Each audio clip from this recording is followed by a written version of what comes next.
Alright boys, welcome back to the channel. Today's video will be a tier list for which holy relic you should be making first. This video is especially for new players or beginning players. As you can see at the bottom, you shouldn't be bothered making these holy relics, especially as a free to play.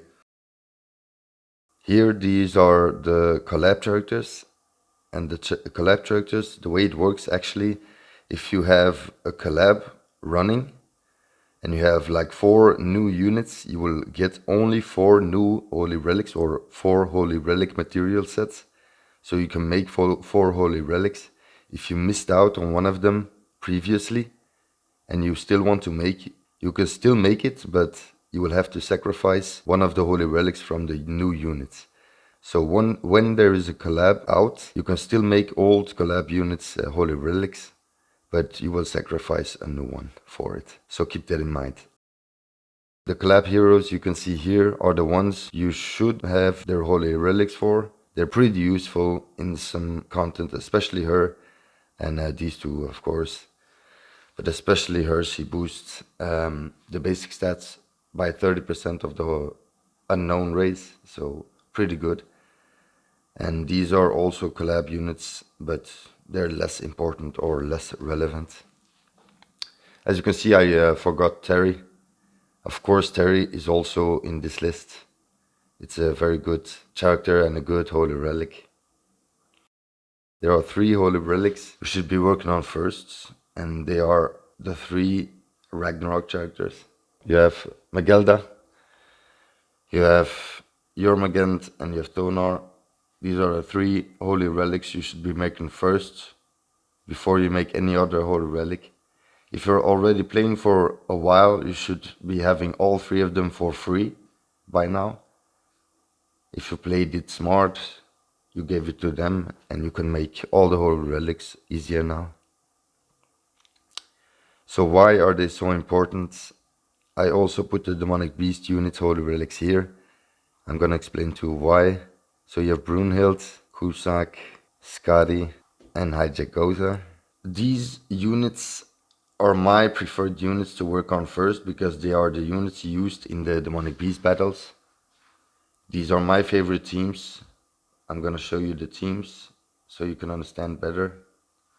So this is the team for Bird. As you can see, megellda is here. I've got Trade Meliodas and then Brunhild. So Brunhild also needs her holy relic just to be even stronger, and of course Escanor. So as you can see, this is megellda's holy relic. When the hero uses a recovery skill, it will of course heal, and then it will also buff your team, so they will do more damage, which is a pretty handy holy relic for Bird, and it works perfectly with her passive. And then Brunhild's holy relic, the hero can only be debuffed once, and when she's debuffed, she will get a 20% attack buff. Pretty good. Then we have the deer team. We have Jormungand. She has a old relic, and of course you need to make it first. And then you have also old Cusack, blue Cusack, and he also has a old relic. So Jormungand holy relic removes debuffs from allies and increases ranks of all skills when each of 3 allies uses 1 or more skills in deer. So you have to use 1 skill with 3 different characters, and then all the cards will get a rank up, which is pretty good. Very good for deer. Makes it very easy and fast to farm. And then Cusack's holy relic increases the hero's critical damage by 80%. He will just do more damage, which is always good. And then we got the Skull and Hadi team. This is my preferred team to farm all 3 floors, and it actually farms it pretty fast. You've got Thonar, then you got Skadi and Hijack. So Thonar's holy relic both increases allies' HP related stats by 10% up to 4 times, and fills allies' ultimate gauge by 1 orb whenever the hero uses a skill. It only works with her attack skills, not her ultimates, but every time Thonar uses an attack skill and does damage, she will give an ultimate gauge to everyone. And then we got Skadi's holy relic. Pretty good for Skull and Hadi. I always use a healer in the team, just to be sure. So it increases all stats by 6% up to 3 times if there are no debuffs on the hero when using a skill. And of course, if she got debuffs already, she does also do a lot more damage because of her passive already. So this just makes her do more damage whenever. She doesn't need the debuffs on her to do more damage with this holy relic. And of course, Hijack Goater increases allies attack related stat by 25% for 2 turns when you got the ultimate. And this will make your team do a lot of damage in Squall and Hadi, especially Freya. Her ultimate will do, even at 1/6, it will do enough damage to kill both dogs with not a lot of effort. That's why I advise you guys to work on all of these characters first, so you can clear easily all 3 floors from all the 3 demonic beasts. Then we get to the good holy relics. Of course, first off we got King, and King's holy relic actually is pretty crazy. It increases the hero's damage dealt by 15%, then increases basic stats of allies protected by the hero's barrier by 15%. So it definitely increases King's damage dealt by 15% already from the start, from the get-go, and then increases the basic stats of allies protected by a shield also by 15%. This is actually crazy. You can also use him for dogs, but the team I showed you before is better to farm it consistently if you don't have Freya 6/6. If you have Freya 6/6, you can make whatever team you want. She's too powerful. Then we got Nanashi. I think it's one of the best holy relics in the game. It increases the unknown allies' basic stats by 30%, which is the biggest stats boost in the game. And that increases defense-related stats of allies with 2 or fewer skills at the start of the ally's turn by 20% for 1 turn, which is also pretty good. So I think this is a really good holy relic. But it's like King, a dog relic, so if you have the team to farm dogs, you will get these holy relics fast, but if you don't, you will have to wait a bit. But I think Nanashi's holy relic is better than King's holy relic, or more used. It sees more use in every aspect of the game.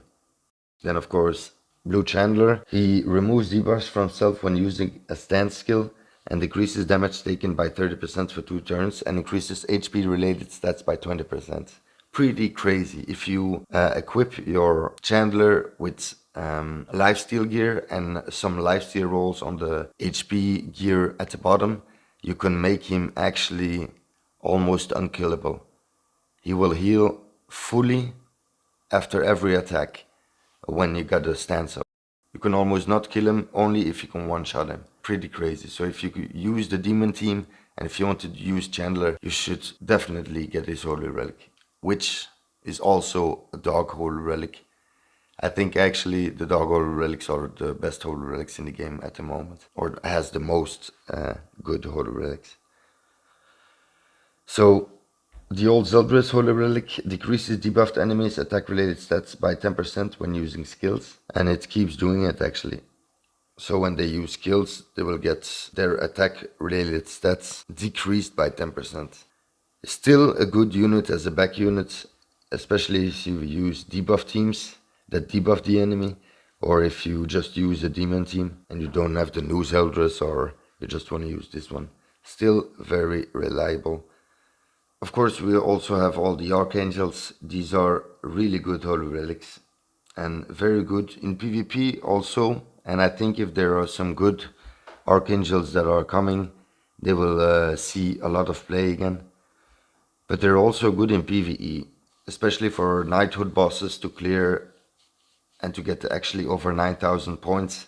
You actually need all of them, so I think they're pretty good, and you should definitely make them first over the others. So Margaret's holy relic. For each ally from the 4 Archangels on the battlefield, increases the hero damage dealt to enemies by 5% and decreases the hero's damage taken by 5%. This is a good holy relic, especially when you have a full Archangel team. Red Tarmiel holy relic applies an ultimate move disable effect for 2 turns every time an enemy ultimate move gauge reaches 5 orbs or more. which is pretty good. This is not applied in a lot of PvE content, but it's actually pretty good for PvP. If you just want to troll and you use him with his holy relic, they can't actually use ult rush teams. So pretty good counter for ult rush teams. That's why he's also there. Then you have Red Zariel. His basic stats increases by 8% upon inflicting critical damage on an enemy when using a skill, limit up to 5 times. So his basic stats will increase all the time. So every time you attack with him, you will get an 8% basic stats increase. Pretty good. And then you get Green Zariel, and Green Zariel, when an enemy uses a skill on the hero, grants an effect that increases attack by 20% for 1 turn. When inflicting damage to an enemy using skills or counters, recovers HP by 15% of damage dealt. Pretty good, pretty good.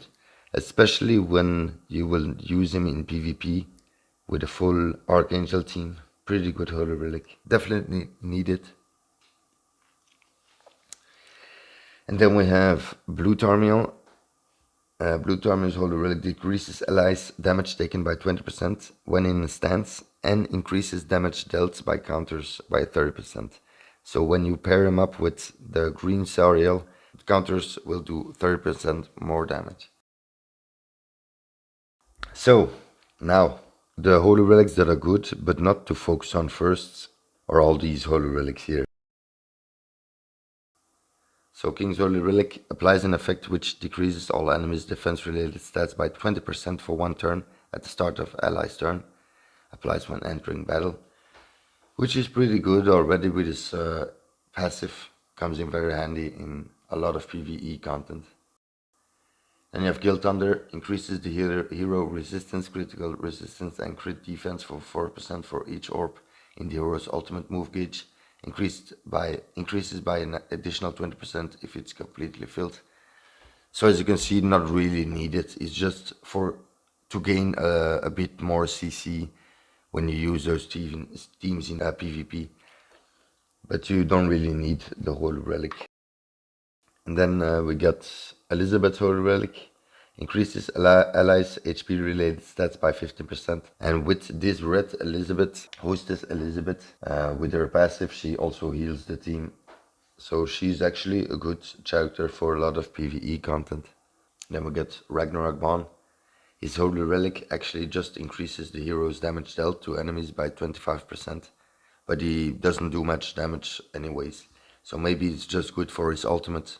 When he ult, he does a little bit more damage, but for the rest, it's only CC based.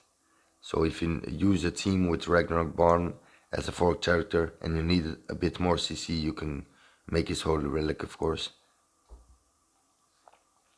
Then Purgatory Ban.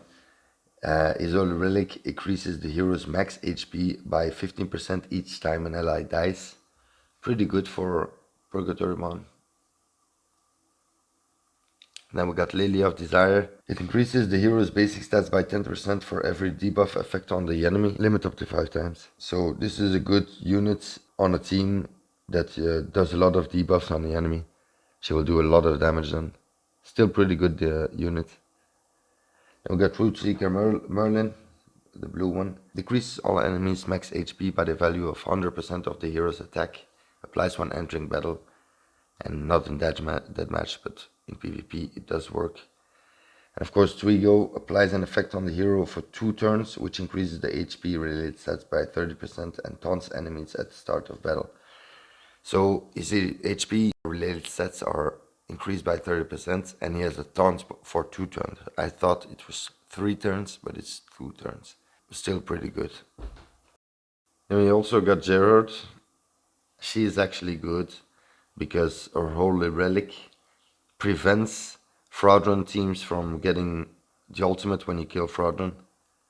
So as you can see here, depletes 2 orbs from the ultimate gauge from all enemies at the end of the turn when an allied hero defeats an enemy during an allied turn. So if you kill an enemy, there will be 2 orbs depleted from the ultimate gauge.